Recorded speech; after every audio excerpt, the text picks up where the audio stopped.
Assalamualaikum warahmatullahi wabarakatuh. Perkenalkan, nama saya Muhammad Sakin Hasim, NIM 189 dari kelompok 1. Di sini saya akan menjelaskan tentang konsep penulisan karya ilmiah atau bisa disingkat dengan kata KTI. Nah, namun di sini saya akan hanya menjelaskan tentang pengertiannya saja, tentang pengertian karya tulis ilmiah.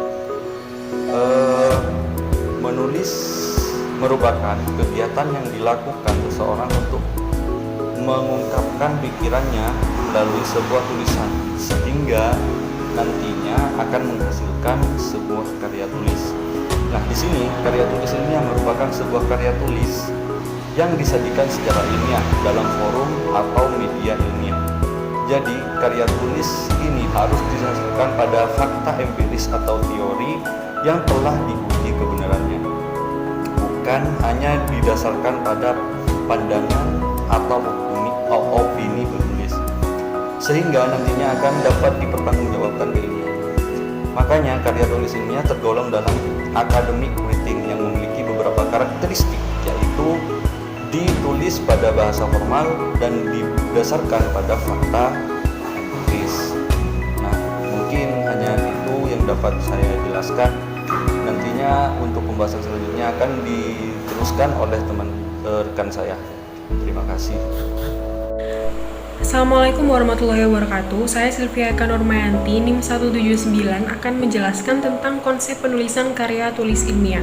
Jadi bentuk dan substansi dari karya tulis ilmiah ini sangat berbeda dengan bentuk tulisan yang lainnya. Tulisan ilmiah ini pada umumnya mengikuti struktur atau sistematika yang bersifat baku atau bahasanya itu baku. Dan selain itu, data dan informasi yang digunakan didasarkan pada fakta yang sudah dibuktikan kebenarannya. Lalu menurut Wardani pada bukunya, konsep penulisan karya tulis ilmiah dilihat dari segi isinya itu, karya ilmiah menyajikan pengetahuan yang dapat berupa gagasan, deskripsi tentang sesuatu atau pemecahan suatu masalah. Jadi saya melihat dari buku yang sudah saya ambil. Nah, saya mengambil kumpulan karya tulis ilmiah. Jadi ini merupakan buku kumpulan dari karya tulis ilmiah. Saya akan mengambil di halaman pertamanya, pembahasan pertama, yaitu tentang pemanfaatan running text dalam mengatasi kemacetan menuju medan berhias. Nah, tadi dalam konsep penulisan karya ilmiah, yang pertama dari segi isinya itu yaitu menyajikan pengetahuan berupa gagasan, deskripsi tentang suatu atau pemecahan masalah. Jadi di sini bisa dilihat, cari pembahasannya. Nah, di sini bab 2 pembahasan tentang identifikasi masalah. Jadi di sini dia menerangkan di jurnalnya ini menerangkan tentang identifikasi masalahnya, kondisi jalan di Kota Medan yang saat ini itu mengalami perbaikan, jadi menimbulkan kemacetan. Jadi dia itu menunjukkan deskripsi gagasan dari masalahnya itu tadi. Lalu konsep yang kedua ini adalah pengetahuan yang disajikan tersebut didasarkan pada fakta atau data atau kajian empirik atau pada teori-teori yang telah diakui kebenarannya. Nah, jadi saya balik di jurnal, di karya tulis ilmiah yang tadi, saya lihat di kerangka teorinya. Jadi ini merupakan bagian dari pengetahuan yang dijadikan itu yang disajikan ini berupa data atau fakta dan teori-teori yang telah diakui kebenarannya. Jadi mereka sudah melakukan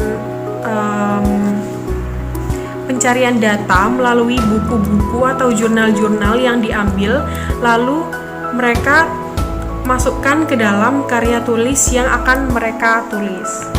Nah, selanjutnya, konsep penulisan karya tulis ilmiah selanjutnya ini mengandung kebenaran yang objektif serta kejujuran dalam penulisan.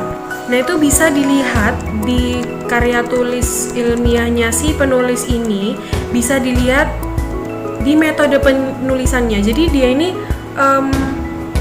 jujur nggak sih dalam melakukan penelitian, dalam melakukan waktu mereka menulis karya tulis ini, mereka mengumpulkan datanya ini metodenya seperti apa, sehingga nanti akan diketahui bahwa tulisannya ini objektif dan bisa dipertanggungjawabkan kejujurannya ini dalam penulisannya. Lalu yang keempat, konsep penulisan karya tulis ilmiah yang keempat, bahasa yang digunakan adalah bahasa baku dan banyak menggunakan istilah teknis di samping istilah-istilah yang bersifat denotatif. Jadi ketika menulis karya tulis ilmiah ini, bahasa yang digunakan ini adalah bahasa baku dan banyak menggunakan istilah teknis. Nah, istilah teknis itu apa sih? Istilah teknis itu merupakan kata-kata yang memiliki makna khusus dalam suatu bidang keahlian tertentu yang biasanya itu tidak ditemukan di kamus karena merupakan tidak ditemukan di kamus umum karena merupakan makna leksikal. Nah, contohnya ini kalau misalnya dalam bidang geografi, ini ada kayak urbanisasi, terus ada juga pesisir. Jadi jarang istilah-istilah itu kita temukan di kamus umum. Seperti itu. Lalu yang terakhir adalah sistematika penulisan mengikuti cara-cara tertentu. Jadi sistematika penulisan karya tulis ilmiah ini harus sesuai dengan sistematika penulisan yang telah ditentukan untuk penulisan sebuah karya tulis ilmiah. Sekian dari saya, selanjutnya akan diteruskan oleh pemateri selanjutnya.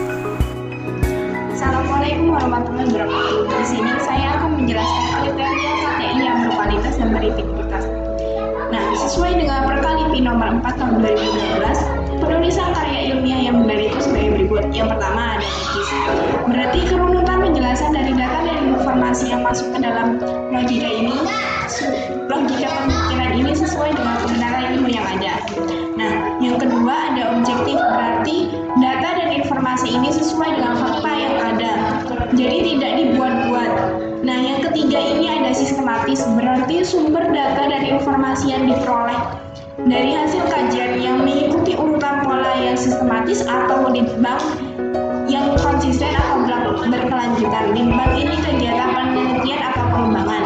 Nah, yang keempat ada andal, berarti data dan informasi yang telah teruji dan sahih serta masih memungkinkan untuk terus dikaji ulang. Setiap karya tulis ilmiah ini pasti kayak direvisi itu.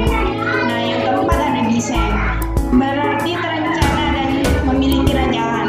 Jadi kalau membuat karya tulis ilmiah ini tidak asal membuat, harus ada rancangannya, harus ada data dan informasi yang diperoleh sesuai dengan kebenaran. Yang terakhir ada akumulatif, berarti kumpulan dari berbagai sumber yang diakui kebenaran dan keberadaannya serta memberi kontribusi bagi kehasanahan intek yang sedang berkembang. Yang terakhir ada cara agar jurnal ilmiah terindeks Scopus.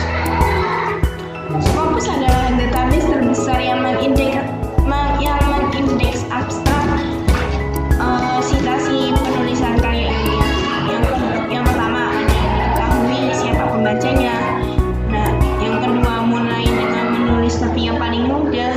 Yang ketiga mengoreksi terus tulisan. Yang keempat meningkatkan kualitas penulisan jurnal ilmiah.